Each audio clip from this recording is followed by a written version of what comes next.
Olá, está começando o programa que põe você em contato direto com o Senado Federal. O Alô Senado leva a todo o Brasil os assuntos que você escolheu. O que pode ser feito para que alguns canais de televisão parem de exibir cenas inadequadas antes das 10 horas da noite? Qual é a carga horária usada como base para se calcular o piso salarial dos professores?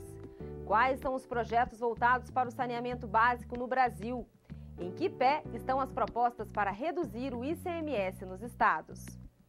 No Passeata Eletrônica você fica por dentro das perguntas mais feitas para os senadores Paulo Paim e Jorge Viana. O Alô Senado está no ar. A gente abre o programa de hoje com a mensagem do Luiz Eduardo Souza Araújo, da cidade baiana de Araci. Ele está preocupado com as cenas inadequadas para menores que estão sendo exibidas em alguns canais de TV fora do horário indicado para esse tipo de conteúdo. O Luiz pergunta o que o Senado pode fazer para que essas cenas deixem de ser exibidas antes das 10 horas da noite. Luiz, o Alô Senado levou a sua mensagem aos senadores Pedro Simon e Valdir Raupp.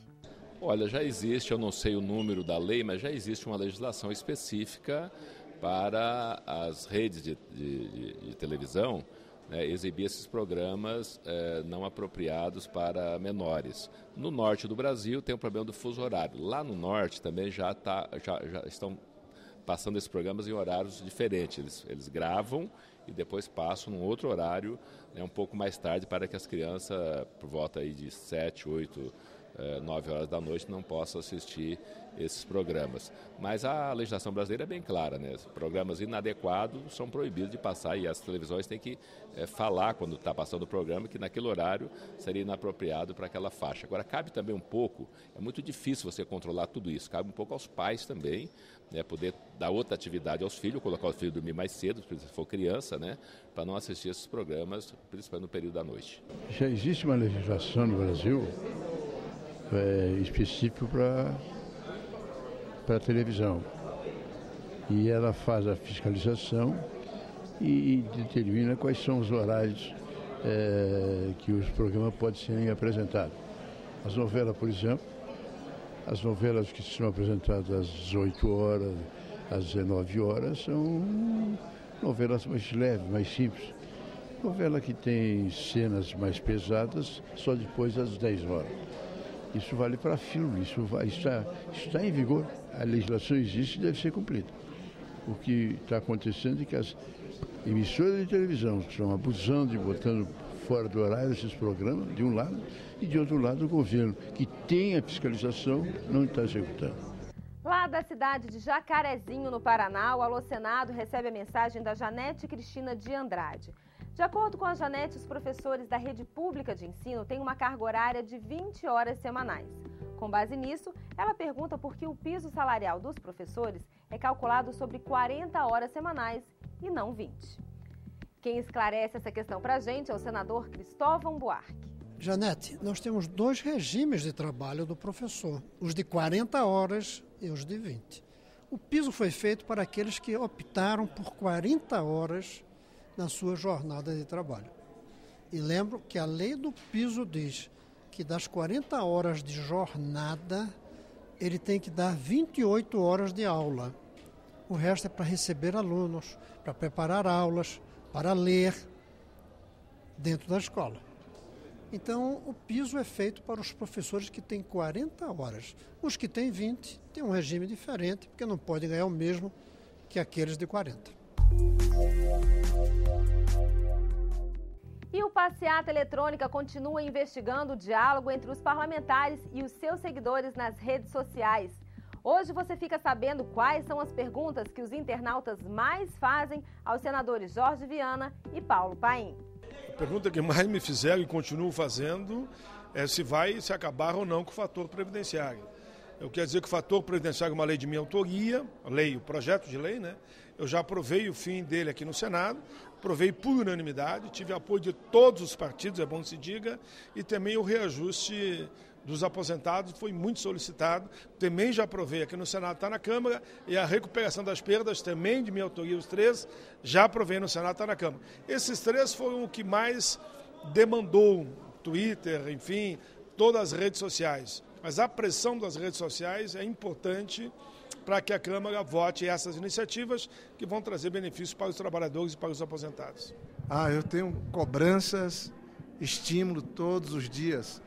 Aliás, é por hora nas redes sociais. Eu comecei a usar esse instrumento, um site, um Twitter e uma fanpage agora, meados de 2012. E o número de pessoas que hoje colaboram com o meu mandato é enorme. E muita gente pergunta assim, como é que vocês vão fazer para a política melhorar? E eu falo sempre, fazendo a reforma política. A reforma política, se feita, e é uma prerrogativa do Congresso, da Câmara, dos Deputados e do Senado Federal, ela vai tirar da política os maus políticos. E aí a gente vai ter a política valorizada e respeitada. Então, mas as contribuições vêm de toda parte sobre comida, sobre o cotidiano, o dia a dia e sobre assuntos da maior seriedade também. Pergunta para o senador Suplicy.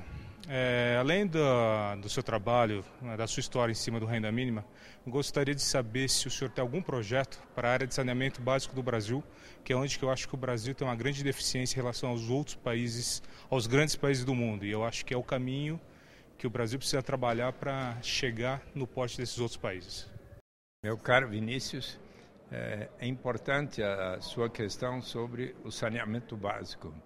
Mas eu gostaria de lhe informar que foi no ano 2006 e 2007 que nós aqui muito debatemos a questão dos resíduos sólidos e também do saneamento básico e finalmente foi aprovada em 2007 a lei número 11.445 de 2007, que justamente é a chamada Lei do Saneamento Básico, e que atribuiu, sobretudo, aos estados a responsabilidade sobre como é que está o saneamento em cada município. E, sobretudo, esta lei de saneamento estabelece um sistema de informações sobre os serviços articulado com o Sistema Nacional de Informações do Saneamento. Se você precisar conhecer qualquer informação a respeito de saneamento, você pode acessar www.snis, ou seja, as iniciais de Sistema Nacional de Informações sobre o Saneamento.gov.br, repito, www.snis.gov.br, onde ali estão todas as informações sistematizadas sobre as condições da prestação de serviços públicos. Um abraço, Vinícius. Quais são as propostas que o Senado está discutindo para reduzir nos estados o ICMS, o Imposto sobre Circulação de Mercadorias e Serviços? Quem pergunta é o Francisco Evaldo Costa, que lá do Acre fez contato com o Alô Senado. Na opinião do Francisco, as diferenças nas alíquotas que existem hoje são prejudiciais e um valor único desse tributo seria melhor para a economia brasileira. Com a palavra, o senador José Pimentel. Francisco, essa questão do ICMS, que é o principal imposto cobrado pelos estados, é o maior problema que nós temos hoje no Congresso Nacional e que estamos discutindo. Estamos tomando uma série de medidas para tornar mais transparente o ICMS. Nesse início de 2013, já fixamos as importações na cobrança do ICMS em 4% para evitar a chamada guerra dos portos.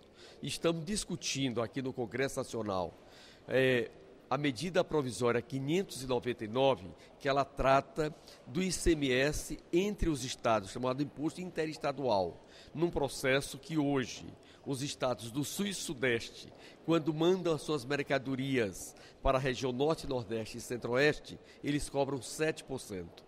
E quando as três regiões, Norte, Nordeste e Centro-Oeste, vendem as suas mercadorias para a região Sul e Sudeste, eles cobram 12%. Nós queremos unificar esse ICMS também em 4% em 2025. Ou seja, uma longa transição, mas os governadores estiveram aqui no Congresso Nacional e eles não têm unidade sobre esse posicionamento. Portanto, é uma grande concertação do Pacto Federativo e que nós estamos nos antecipando a decisões judiciais para que possamos ter uma saída organizada para a grave crise do Pacto Federativo brasileiro. E a gente chega ao fim de mais um Alô Senado. Mas para os próximos programas, não deixe de mandar a sua contribuição. Para mandar um arquivo de vídeo é só acessar www.senado.leg.br/alôsenado e clicar em Envie seu vídeo do lado esquerdo da tela.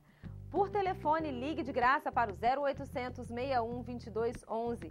E para mandar a sua mensagem escrita pela internet, o endereço é www.senado.leg.br/tv. Nessa página é só clicar em Fale Conosco no menu Serviços. A gente se vê no próximo Alô Senado. Até lá!